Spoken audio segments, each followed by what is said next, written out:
Very good to see you and welcome to our ALNAP meeting. I have a few questions for you, and the first one is about OCHA funding and how this has been affected.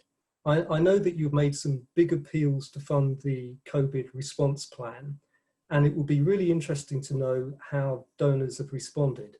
And if the plan is still underfunded, how optimistic are you about getting adequate funding for the future?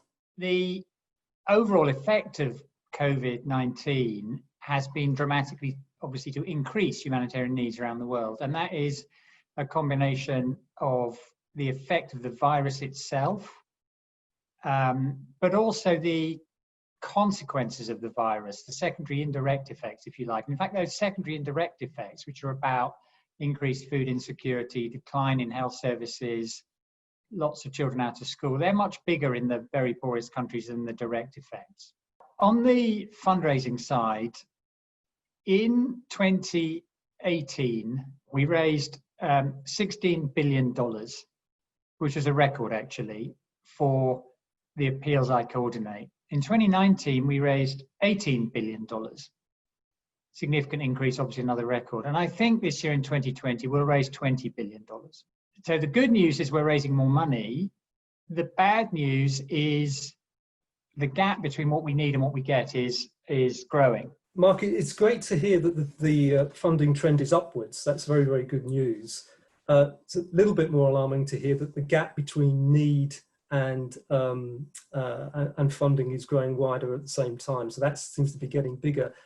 Are you optimistic that actually funds will be forthcoming in the future to be able to reduce that gap? Or do you think it's actually going to get bigger? The thing that I have been disappointed about during the course of the 2020 response is that some of the things that were done in the 2008-9 financial crisis, which is the last big event affecting the economies of every country on the planet and is the biggest secondary effect basically of the pandemic, have not been done this time. Rich countries have basically thrown away the rule book they had for supporting their own economies. You know, they've pumped huge amounts of money into social protection systems and to credit lines for businesses and furlough schemes and all those kinds of things. And the very poorest countries don't have the resources or the capacity to do that. So they're reliant on international institutions. And it's been surprising and shocking to me that the shareholders haven't been able to agree to do the same thing for those very poorest countries as happened in 2008-9. Now, we'll have to see whether that changes as we go into 2021. Something like 60% of the money we get for humanitarian action comes from just 4 places. It comes from the US, by far the biggest, from Germany, from the European Commission, and from the UK. And that share, unfortunately, this year is getting higher. And one thing we need to do is to share the burden more fairly. And that does mean other countries with resources stepping up a bit more to come to the aid of the very, very most fragile. If I could move on now and ask you about OCHA's work in terms of, bread and butter work that you do around coordination, supply chains and logistics. How have they been affected by the pandemic? Firstly, we had to compensate for the disappearance of transport systems.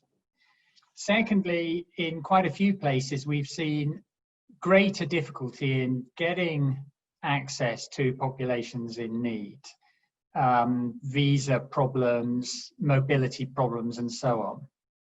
Now, I have to say that it's incredibly impressive how effectively humanitarian organizations have navigated that. For all the fact that we've got the world's worst crisis for 50 years, and in many places things are still getting worse, and I'm afraid into 2021 they will continue to get worse. They would have been much, much worse than they are at the moment, or they will be, without the extraordinary efforts and exemplary courage and commitment of humanitarian agencies and their staff. Mark, finally, if I may turn to the more positive to a more positive outlook.